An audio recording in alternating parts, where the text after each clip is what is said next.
For centuries, the leaders of early Japan abandoned their capital city whenever an emperor died, driven by the Shinto belief that death permanently polluted the palace.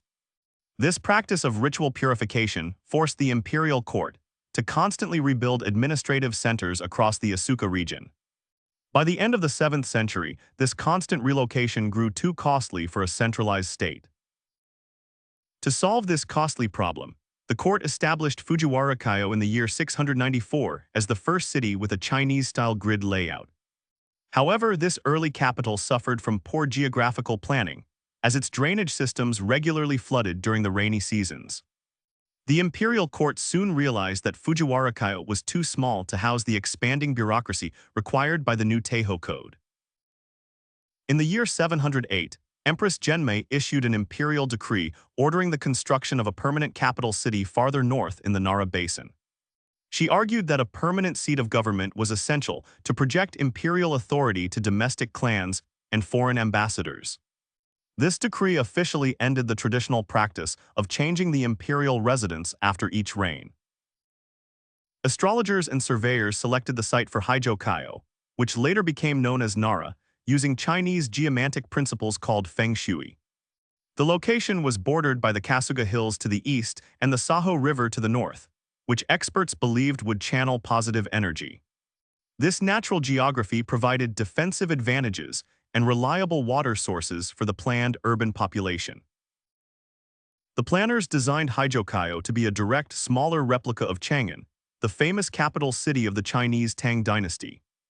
This grand layout reflected the court's desire to match the administrative sophistication and architectural prestige of their mainland neighbors. By copying Chang'an, the Japanese rulers intended to show that their nation had evolved into a fully civilized state. The final blueprints defined a massive rectangular city measuring approximately 4.8 kilometers from north to south and 4.3 kilometers from east to west. This grand design covered a significant portion of the northern Nara Valley, transforming agricultural fields into an urban grid. The sheer scale of the project required the labor of thousands of conscripted workers from the provinces. At the heart of Heijo-kyo was Suzaku Avenue, a central boulevard measuring an impressive 74 meters in width that split the capital in two.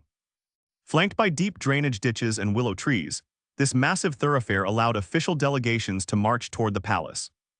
The sheer size of this road served to impress visitors with the authority of the Yamato state. Suzaku Avenue divided the city into the left capital known as Sakyo and the right capital called Ikkyo. Sakyo lay to the east of the avenue while Ikkyo occupied the western hills, each division managed by its own administrative office. This binary administrative division mirrored the bureaucratic structure of the Chinese imperial capital. The city planners implemented a grid system by dividing the urban landscape into rectangular wards called cho. Each cho was bounded by smaller streets, creating orderly neighborhoods where residents lived according to their social class. This rigid spatial organization allowed the imperial government to easily monitor the population and collect household taxes. The planners situated the imperial palace, known as Heijo Palace, at the absolute northernmost point of Suzaku Avenue. In Chinese political cosmology, this location associated the sovereign with the immovable North Star, around which all other stars revolved. This positioning visually reinforced the idea that the emperor was the central authority of the state. At the southern entrance of the capital stood the Rajaman, a monumental two-story wooden gate that marked the boundary of Heijo-kyo. This imposing gate was flanked by earthen walls and served as the primary gateway for foreign embassies arriving from China and Korea. The Rajaman displayed the artistic and technological achievements of the newly unified nation. Engineers dug a network of canals that diverted water from the Akijo and Saho rivers directly into the city center. These waterways provided essential drinking water for the residents, fed the ornamental gardens of the elite, and powered grain mills. They also functioned as transport routes to bring building materials into the growing metropolis. To build this permanent capital, the imperial government mobilized a massive labor force consisting of conscripted peasants from all 66 provinces. Each region had to supply woodcutters, carpenters, and general laborers as part of their annual tax obligations to the court. These workers faced harsh conditions, working long hours under strict supervisors to clear forests and level hills. The construction consumed millions of timber logs, leading to widespread deforestation in the surrounding mountains of Yamato and Omi provinces. Teams of lumberjacks felled ancient cedar and cypress trees, which were then floated down rivers to the Nara basin. This environmental damage caused severe soil erosion and mudslides that plagued the capital area for decades. Workers transported heavy materials from distant provinces, using horses, oxen, and human strength to drag stones and timber over unpaved roads. The court established specialized transport stations along major routes, including the Takedo, to coordinate these logistically complex movements. Despite these efforts, many workers died of exhaustion and disease along the way to the building site. In the year 710, Empress Genmei officially relocated the imperial court from the previous capital of Fujiwara-kyo to the partially completed Heijo-kyo. The relocation process involved thousands of nobles, high-ranking bureaucrats, and guards marching in color-coded silk robes. This transfer permanently established Nara as the central administrative and cultural hub of the Japanese state for the 8th century. The imperial palace itself was a vast compound situated at the northern end of Nara, surrounded by high wooden walls. Within this compound, the Daigo-kyuden, or Great Hall of State, served as the throne room where the emperor met with officials. This building featured a Chinese-style tiled roof and red-painted pillars, symbolizing the dynasty's majesty. To manage the city, the Ritsuryo administration established two separate municipal offices called the Sakyo-shiki and the Ukyo-shiki. These offices oversaw law enforcement, market regulations, and the maintenance of roads and canals within their respective halves of the capital.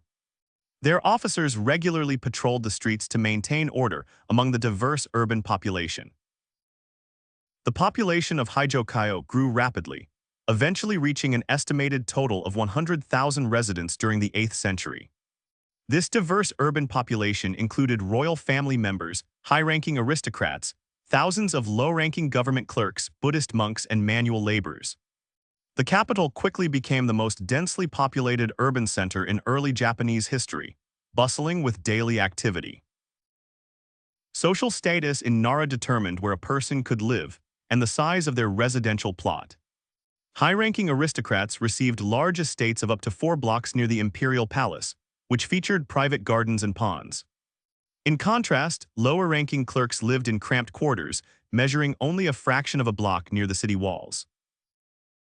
The houses of the wealthy aristocrats stood out with their white plaster walls, dark wooden pillars, and ceramic-tiled roofs.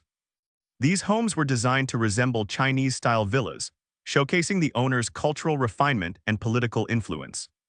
Inside, these estates featured spacious rooms with sliding paper screens and polished wooden floors. Meanwhile, commoners lived in simple pit dwellings or small wooden huts with dirt floors and thatched roofs. These humble residences lacked the insulation of tiled roofs, making them cold in winter and damp during the summer rains. The stark difference in housing visualized the deep social divide created by the Ritsuryo class system. To stimulate the urban economy, the imperial government minted Japan's first official copper coins, known as Wado Kaichin, in 708. These small round coins, modeled after Tang Dynasty currency, featured a square hole in the center for easy stringing. The court attempted to replace traditional barter systems by paying administrative clerks in these new coins.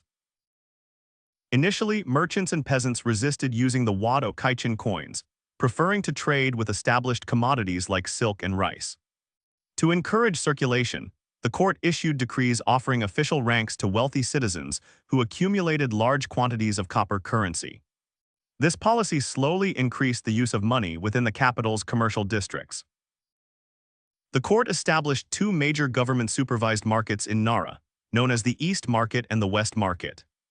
These markets opened at noon each day, signaled by the beating of drums, and closed at sunset under strict official supervision. Here, traders from across Japan gathered to buy and sell goods under the eyes of inspectors. The East and West markets offered a wide array of goods, including local rice, salt, dried fish, and provincial textiles. High-status customers could also purchase imported luxuries from mainland Asia, such as Chinese silk, glass beads, and medicine. Government inspectors checked the quality of goods and verified the accuracy of weights and scales. Outside the regulated markets, a thriving underground economy developed in the narrow alleys surrounding the capital's grid boundaries. Unlicensed vendors sold food, pottery, and simple tools to the poor, bypassing official taxes and government inspections. These informal trading areas highlighted the limits of the court's ability to fully control the urban population's survival. Daily life for the commoners in Nara was a constant struggle against poor sanitation, as the open drainage ditches quickly filled with waste. During the summer months, these stagnant waterways became breeding grounds for insects and disease, leading to frequent outbreaks of dysentery. The dense housing and lack of clean water systems exacerbated these public health crises. To protect the city from malignant spirits and diseases, the imperial court regularly performed Shinto purification rituals at the major gates. Priests waved sacred branches and chanted prayers to cleanse the capital of defilement and appease the local kami. These ceremonies blended ancient native beliefs with the grand state ceremonies imported from China. At the same time, Buddhist monks offered prayers and burned incense inside the newly built city temples to ward off epidemics. The state actively sponsored these Buddhist rites, believing that the protection of the Buddha would secure the imperial throne. This official support led to a rapid growth in the political influence of Nara's monastic community. In the year 718, the court revised and updated the Ritsuryo legal system under the guidance of the powerful noble Fujiwara no Fuhide. These legal codes, known as the Yoro Code, established the structure of government ministries and the obligations of citizens. The Yoro Code remained the fundamental administrative blueprint of the Japanese state for centuries. The Ritsuryo bureaucracy was divided into two main branches: the Jingakan, which managed Shinto affairs, and the Dajokan, which oversaw secular administration. Under the Dajokan, 8 ministries controlled specific state functions, ranging from taxation and military affairs to foreign relations. This elaborate administrative hierarchy required hundreds of literate clerks to write and copy official records. Clerks in Nara's administrative offices kept detailed logs of daily operations on thin rectangular wooden strips called makin. These wooden tablets were used because paper was expensive and reserved for permanent records like tax registers and religious scriptures. Archaeologists have excavated thousands of makin, revealing the mundane details of 8th century bureaucratic management. The imperial court collected heavy taxes from the provinces, consisting of 3 main categories: so, which was a tax on agricultural land paid in rice; yo, which was labor service or its equivalent in goods; and cho, which was a tribute of local products like silk, fish, and paper. This tributary system concentrated national wealth in Nara. To transport these taxes, the government maintained a network of 7 major roads, including the Sanyodo and the Nankeido, connecting Nara to the provinces. Along these routes, the court established post stations called ekaiski every 16 kilometers to provide fresh horses and lodging for imperial messengers. This infrastructure allowed the central government to quickly transmit orders. Using these roads, provincial governors sent regular reports to the capital regarding harvests, local population figures, and border defense. The court compiled these geographical and cultural descriptions into reports called fudoki, starting in the year 713. These records provided the central government with a detailed inventory of the natural resources available across Japan. The court also sponsored the writing of the nation's first official historical records to legitimize the imperial lineage. Scholar Ono Yasumaro compiled the Kajiki, a chronicle of myths and early history, which he presented to Empress Genmei in the year 712. This text traced the imperial family's ancestry directly to the Shinto sun goddess, Amaterasu. 8 years later, in 720, Prince Tonri completed the Nihon Shoki, a more detailed and structured chronicle written in classical Chinese. Unlike the Kajiki, this work followed the chronological style of Chinese dynastic histories to impress foreign courts with Japan's administrative antiquity. These 2 texts established the official mythological and historical narrative of the Yamato dynasty. Literacy was highly prized among the Nara elites, leading to the creation of the Kaifuso in 751, the oldest collection of Chinese-style poetry written by Japanese authors. This collection featured poems composed by princes and court officials during official banquets and diplomatic receptions. Writing Chinese poetry was considered a necessary skill for any nobleman seeking political promotion. To educate the sons of the aristocracy, the court established the Daigaku, a central state academy located in the left capital. Students at the Daigaku studied Confucian classics, Chinese law, calligraphy, and mathematics to prepare for the civil service examinations. This educational institution reinforced the adoption of Chinese administrative practices within the imperial administration.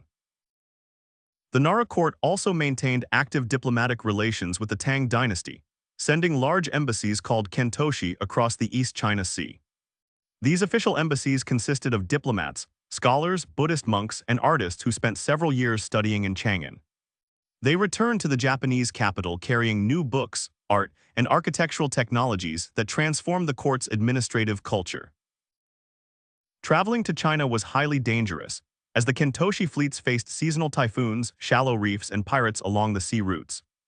Many ships sank, claiming the lives of dozens of scholars and diplomats who sought to bring mainland knowledge to Japan.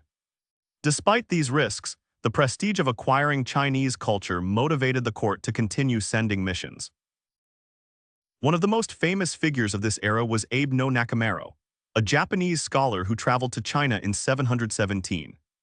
Nakamaro excelled in the Chinese civil service exams and served as a high-ranking official in the Tang court, befriending famous poets like Li Bai. He spent his entire life in China, never returning to Japan. The court also welcomed foreign diplomats and teachers to Nara, including the Chinese monk Jianjin, known in Japan as Ganjin. Ganjin made 5 failed attempts to cross the sea, losing his sight due to disease before successfully arriving in Japan in 753. He established the Ritsu sect of Buddhism and taught correct ordination rituals to Japanese monks. The arrival of Buddhism in Nara led to the rise of 6 major academic sects, collectively known as the Nanto Rokushu. These state-approved sects, which included the Hasso and the Kegon, studied complex philosophical texts imported from India and China. These elite monks focused their efforts on intellectual studies and state-sponsored rituals inside the capital, leaving public preaching to others. The state tightly controlled the Buddhist clergy through the Sogo, a government board that monitored monk ordinations and temple finances. The court feared that unregulated preaching would lead to tax evasion, as monks were exempt from agricultural labor and military service. Under these laws, it was illegal for anyone to preach Buddhism to the public without official permission. Despite these legal restrictions, a charismatic monk named Heijo-kyo began preaching directly to the common people in the countryside. Heijo-kyo combined Buddhist teachings with practical social work, organizing the construction of bridges, irrigation canals, and hostels for travelers. The commoners revered him as a holy man, which initially alarmed the suspicious imperial court in Nara. The court eventually pardoned Heijo-kyo and enlisted his help to raise funds and labor for their grandest religious project. This project was the construction of Todaiji, a massive temple complex located in the east of Nara, designed to serve as the administrative center for all provincial temples. Heijo-kyo's popularity among commoners proved essential for gathering the necessary resources. Emperor Shamu, who ruled from 724 to 749, was a devout Buddhist who believed that state crises were signs of spiritual impurity. In 741, Shamu issued a decree ordering the construction of a provincial temple, or kokyubunji, in every province of Japan. These temples acted as local centers for religious rituals, intended to protect the state from disasters. In the year 743, Emperor Shamu took his devotion further by ordering the creation of a colossal bronze statue of the cosmic Buddha, Lachana. This great Buddha, known as the Daibutsu, was to be housed within the main hall of Todaiji in Nara.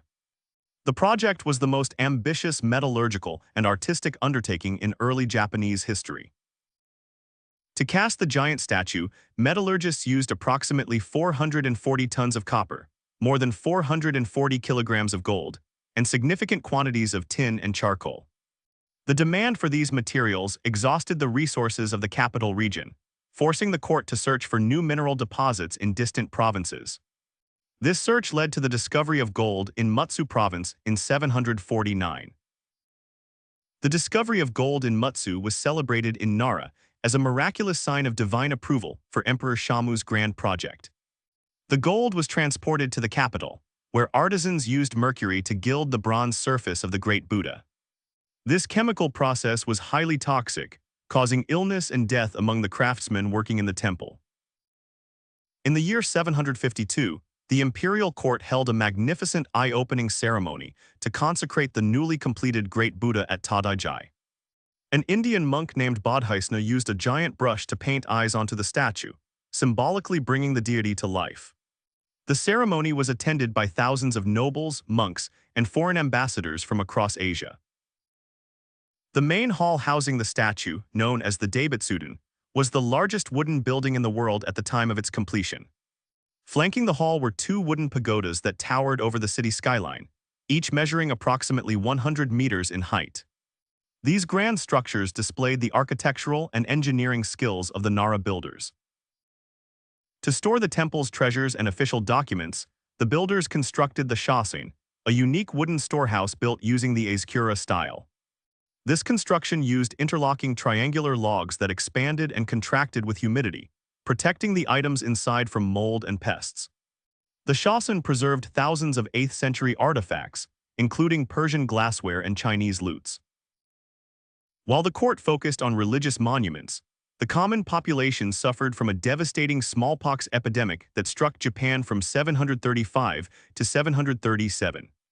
The viral disease entered the country through diplomatic ships returning from Korea and quickly spread along the post roads directly to Nara. This historic pandemic killed an estimated one-third of the nation's total population during those 3 years. The smallpox epidemic claimed the lives of many high-ranking nobles, including the 4 sons of Fujiwara no Fuhito, who controlled the court. Their sudden deaths created a power vacuum in the imperial administration, leading to intense political rivalry among the surviving clans. This instability triggered several rebellions, including the revolt of Fujiwara no Hiratsugu in 740. To escape the plague and political instability in Nara, Emperor Shamu temporarily abandoned Heijo-kyo, moving the capital to various locations, including Kunikyo and Naniwa-kyo. This constant movement of the court caused immense financial strain and confusion for the bureaucracy, who had to transport files and furniture across the country. In 745, Shamu finally returned to Nara. Following Shamu's death, the political influence of Buddhist temples in Nara continued to grow, culminating in the rise of a monk named Dakyo. Dakyo gained the personal favor of Empress Koken, who ruled twice and later took the name Empress Shotoku. Through this relationship, Dakyo rose to the rank of Grand Minister Priest, taking control of the imperial administration. In the year 769, Dakyo attempted to seize the throne by claiming that an oracle from the USA Hachiman Shrine declared him the next emperor. This claim shocked the traditional nobility, who sent a courtier named Wake no Kiyomaro to verify the oracle's message. Kiyomaro returned with a second oracle stating that only imperial descendants could rule. Following the oracle's confirmation, Dakyo was exiled to Shimizuke province after the death of Empress Shotoku in the year 770. This event led the Yamato court to view the power of Buddhist monks in Nara as a direct threat to the imperial dynasty. Consequently, the next emperor sought administrative ways to reduce the influence of the major temples. The financial burden of maintaining the massive temples and tax-exempt estates of the Buddhist clergy severely strained the imperial treasury. The court had granted large tracts of land, known as shoyin, to temples and nobles, which was exempt from state taxation. This policy reduced the government's tax base while increasing the wealth of the temples. In the year 781, Emperor Kammu ascended the throne with a determination to reform the state administration and escape the influence of Nara. Kammu decided that the only way to break the power of the Buddhist temples was to relocate the capital to a completely new site. This decision began the process of abandoning Heijo-kyo after 74 years. In 784, Emperor Kammu officially ordered the court to move to Nagyaka-kyo, a new capital site located in Yamashiro province. The construction of this city was plagued by political assassinations and floods, prompting the court to move again 10 years later. In 794, the capital was established at Heian-kyo, which became the modern city of Kyoto. After the court departed, Heijo-kyo lost its status as the political center, and most of its residential sectors were gradually abandoned by the population. The grand wooden houses of the aristocrats were dismantled for lumber, or converted back into agricultural fields. The once bustling grid streets of the left and right capitals slowly returned to quiet, empty rural farmland. While the administrative buildings decayed, the major Buddhist temples remained active, preserving the architectural heritage of the Nara period. Temples like Todaiji, Kofukujai, and Toshidaiji continued to function as centers of religious study, attracting Buddhist pilgrims throughout the centuries. These massive wooden structures became isolated islands of stone and timber in a changing rural landscape of Yamato province. In the modern era, the site of the ancient Heijo Palace became a protected archaeological zone, preventing urban development over the ruins. Excavations beginning in the 20th century uncovered the post holes of the Daigokuten and the foundations of the imperial offices. These discoveries allowed archaeologists to reconstruct the layout of the 8th century capital with high accuracy. The excavations at Heijo Palace site yielded over 250,000 Makan wooden tablets, which are stored in research institutions. These tablets contain records of daily life, such as tax receipts, shipping labels, and food requests written by ordinary clerks. This massive collection provides a direct window into the administrative machinery of ancient Nara. Today, Nara stands as a living museum, where visitors can walk through the remains of the first permanent capital. The surviving structures, such as the Todaiji and the Shasin, are classified as UNESCO World Heritage Sites, attracting tourists from around the world. These ancient buildings remain physical witnesses to the era when Japan adopted the Chinese imperial model. The planning of Nara also established the precedent of centralized urban planning that would be repeated at Heijo-kyo. The grid layout, Suzaku Avenue, and the positioning of the palace all set the standard for Japanese administrative centers. These specific designs directly determined the urban geography of future capital cities in Japan for more than 1,000 years. The administrative systems developed in Nara, based on the Teiho and Yoro codes, established the legal framework of the state. The structure of the ministries, the system of provincial governors, and the taxation methods persisted long after the capital moved. These administrative institutions allowed the Yamato court to maintain political control over its newly unified territory. Culturally, the Nara period introduced a combination of native traditions and continental imports that influenced domestic artistic production. The combination of Shinto beliefs and Buddhist philosophy created a unique religious landscape that persists to this day. This dual religious heritage is still visible in the temples and shrines that stand side by side in the modern Nara prefecture. The introduction of copper coins like the Wado Kaichin during the Nara period marked the birth of Japan's monetary economy. Although barter remained common in rural areas, the use of currency in the capital paved the way for commercial networks. This shift enabled the growth of markets and specialized guilds in the later medieval era. The compilation of the Kojiki and Nihon Shoki in the 8th century preserved the earliest myths and records of the Japanese state. These texts not only served to legitimize the imperial line, but also created a shared historical consciousness among the elite.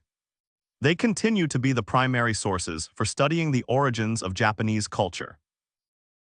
The relationship between the imperial court and the Buddhist temples in Nara established a pattern of religious political interaction.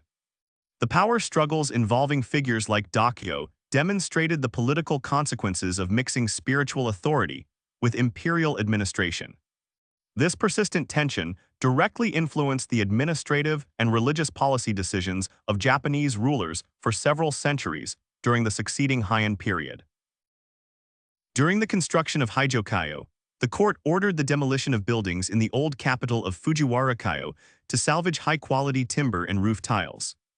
Teams of oxen dragged massive wooden beams across the hills of Yamato to be reassembled in the new capital. This recycling of materials allowed the government to speed up the building of the Grand Palace. The Nara court also constructed the Toin Garden, or East Palace Garden, as a private retreat for the imperial family within the palace compound. This garden featured a unique winding pond lined with smooth river stones and a wooden pavilion designed for royal banquets. Here, the emperor hosted poetry readings and ceremonies to celebrate foreign embassies. During these imperial banquets, nobles participated in the Kyokusui no En, a game where participants had to compose a poem before a cup of sake floated down a winding stream reached them. If they failed to write a line in time, they had to drink the entire cup. This cultural game showed the court's adoption of Chinese aristocratic pastimes. The diplomatic missions returned from China carrying exotic animals and plants that had never been seen in Japan before. The court received gifts of camels, parrots, and peacocks from Tang dynasty emperors, which were kept in the palace gardens to entertain the nobility. These rare creatures symbolized the connection between Nara and the wider Silk Road network. The Nara period was characterized by the political prominence of female sovereigns, with 3 empresses occupying the throne for half of the 8th century. Empress Genmei, Empress Gensho, and Empress Shotoku ruled in their own right, managing state affairs and directing major reforms. Their reigns demonstrated that female leadership was accepted within the early Japanese succession system. In the late 8th century, the court compiled the Manyoshu, or collection of 10,000 leaves, which is the oldest existing collection of Japanese poetry. This anthology contained over 4,500 poems composed by people from all walks of life, including emperors, court ladies, and border guards. The poems captured the daily emotional lives of the people of Nara.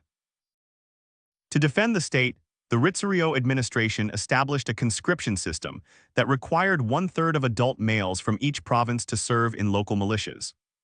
Many of these conscripts were sent to the southern coasts of Kyushu as border guards, known as sakamori, to defend against potential foreign invasions. These soldiers wrote melancholic poems in the Manyoshu about their long exile. The court also faced military conflicts along the northern borders of Honshu against the Emishi, a distinct ethnic group that resisted imperial control. To pacify this region, the government built several wooden fortifications, including Taga Castle in 724, which served as administrative and military outposts. These frontier wars strained the resources of the capital throughout the 8th century. In the year 759, the Chinese monk Ganjin founded Todaiji in the western sector of Nara, establishing a permanent center for Buddhist precepts. The temple's main hall, the Kondo, survived the centuries and is considered a masterpiece of classical architectural style. Todaiji became the training ground where generations of Japanese monks received their official ordinations. The Shasen repository at Todaiji contained personal items belonging to Emperor Shamu, which were dedicated to the great Buddha by his widow, Empress Kamio. These treasures included decorated lacquer boxes, polished bronze mirrors, silk textiles, and glass vessels imported from Persia and Rome. These preserved objects showcase the international trade connections that reached Nara during the 8th century. Archaeologists studying the soil layers around the Nara basin have found high concentrations of charcoal and silt, indicating severe deforestation during the 8th century. The construction of temples and palaces required massive amounts of wood, leading to the rapid clearing of surrounding hillsides. This environmental damage resulted in landslides and choked the local rivers with sand and mud. The concentration of large temples in Nara also led to political tension between the court and the Fujiwara clan, who sought to control the imperial succession. The rebellion of Fujiwara no Nakamaro in 764 was a direct result of these power struggles, ending in Nakamaro's defeat and execution. These violent conflicts demonstrated the fragility of the Ritsuryo state. The thousands of excavated Makan wooden tablets from Nara include everyday records like delivery labels for dried melons, salt, and venison sent from distant provinces. These labels were attached to baskets of goods to ensure that they reached the correct palace kitchen. These specific administrative details reveal the culinary preferences and tax logistics of the imperial household. Other Makan contain practice calligraphy, lists of official ranks, and even jokes written by bored scribes working late in the government offices. These informal records provide a human face to the faceless bureaucracy of the Ritsuryo administration. These informal scribbles reveal that despite the rigid Chinese model, the daily life of Nara clerks was filled with ordinary human experiences. In the year 768, the Fujiwara clan established Kasuga Taisha, a Shinto shrine at the foot of Mount Mikasa, to protect the capital. According to legend, the kami take Mikazuchi arrived at the shrine riding a white deer, making deer sacred messengers. Since then, deer have roamed freely through the temple and shrine grounds of Nara. When Emperor Kammu decided to relocate the capital in the year 784, he sought to escape the political influence of the temples and obtain a site with better water transportation. Nagyakakayo and later Heian-kyo were situated near larger rivers that connected directly to the Osaka Bay. This geographic shift allowed the court to improve trade and communication with the provinces. The abandonment of Nara as the capital marked the end of the Nara period and the beginning of the Heian period in 794. While the court moved north, the temples of Nara remained as guardians of classical Buddhist learning. The city transitioned from a bustling administrative hub into a quiet sanctuary of religious study and contemplation. During the medieval Genpei War in 1180, Nara faced disaster when the Tara clan burned down Todaiji and Kafukujai during a military campaign. The fire destroyed the Great Hall of State and damaged the Great Buddha, shocking the nation. This destruction led to a massive reconstruction effort that rebuilt the temples in a new architectural style. The reconstruction of Todaiji was led by the monk Chojin, who traveled across the country to raise funds and collect massive timber logs. Chojin used new architectural techniques imported from Song Dynasty China, including bracket complexes that strengthened the building frames. The completed Great Buddha Hall was slightly smaller than the original but structurally superior. Over the centuries, Nara's temples survived wars, lightning strikes, and decay, preserved by local communities who valued their historical and cultural significance. The Todaiji Hall we see today is the result of a major reconstruction project in the Edo period, completed in the year 1709. This historic structure remains one of the largest wooden buildings in the world. The layout of Nara, preserved beneath modern streets and fields, continues to reveal its details through archaeological excavations. Every year, researchers uncover new Makan tablets, pottery shards, and temple foundations that document the administration of the Ritsuryo state. These physical artifacts confirm the direct integration of the classical Chinese administrative model into early Japanese government systems. Today, Nara Park is home to over 1,000 free-roaming sika deer, which are officially protected as national natural monuments in Japan.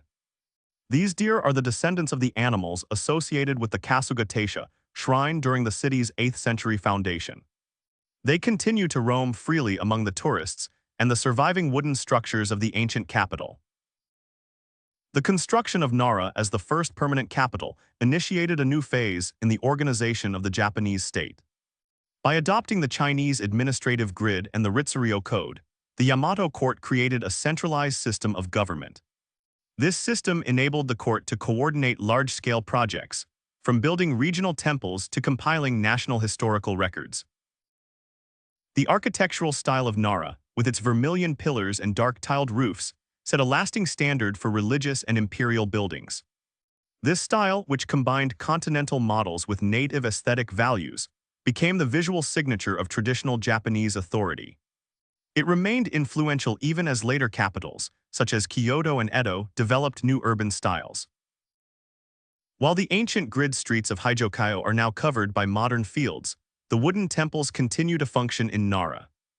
The Makan wooden tablets recovered from the archaeological excavations document the daily routines of the clerks who worked in the government offices. These physical objects remain the material record of the first city that implemented the Chinese imperial model.